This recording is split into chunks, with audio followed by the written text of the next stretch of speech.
Hi, everyone. Since the beginning of distance learning, for a bunch of different reasons, have created some tutorials. So they've come maybe once every couple of weeks in order to explain a number of things in different online platforms to students. And I do have one for Padlet that's aimed at students, but I realized I didn't have one for educators. So if you have been thinking about using Padlet and you haven't started yet, this is your sign that you should start after you watch this.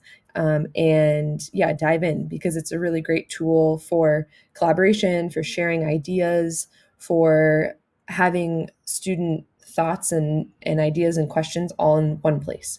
So, yes, this is your sign. I, as you can see, have used it for a number of different things. Exit tickets, I think it's particularly successful for. Um, Also sharing findings, ideas, like I said, things like that. So this is my homepage, all the different Padlets that I've made and created. I usually do one per block. I teach four of the same types of classes, but I do one for each block. So you would go up to the pink thing here and click Make a Padlet. So there's a number of different types of Padlets. I oftentimes have used the wall one. Canvas, you can move things around, but only the people you give editing rights to can do that. The stream is more like your feed on Facebook or on Instagram where you scroll through it and there's just one thing that kind of shows up on your page at a time. And then you could explore these a little bit more. The other one I've used is timeline, where it's like an interesting way to show things happening over time, or to have.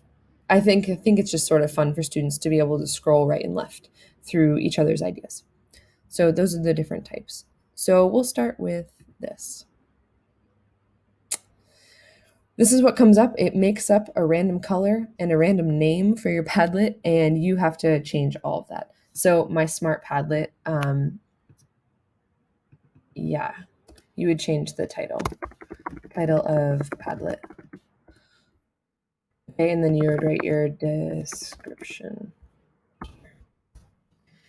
In the description, I usually write what the students are expected to do. So if it be a question they're answering or some sort of prompt they're responding to, I would put that in the description and then usually make a title that's sort of interesting or it just relates directly to what we're talking about that day. You can change the icon on the left to whatever emoji you feel goes with the Padlet. Let's do this one. How about that? Okay, and then you go back. So all of your editing is in the right side, the right column here. You can change the wallpaper, number of different things you can choose from. Why not? Why not change to that color, right?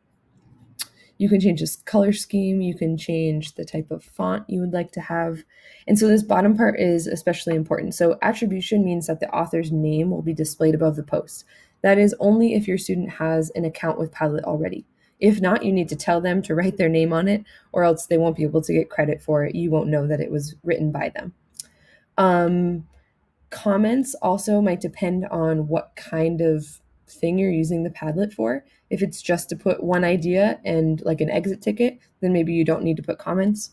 If you'd like it to be more of a discussion, then maybe you would put comments. And reactions, same idea. And this bottom part is especially important. Please remember this if you don't remember anything else. I always require approval for student posts. Things can happen.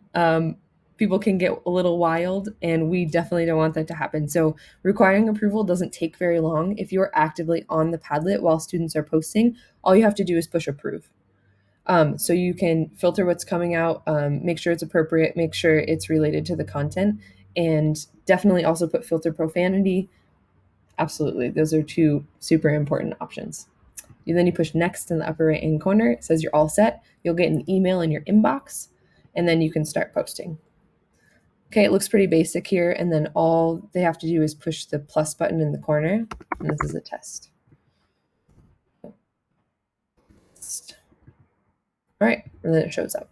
So as people post, it will show up around it. It will push my posts to the left and then put them chronologically.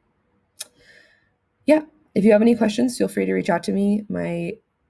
If you look up my name on email, then you will be able to find me, and I'd love to talk to you about it. All right, thank you. Bye.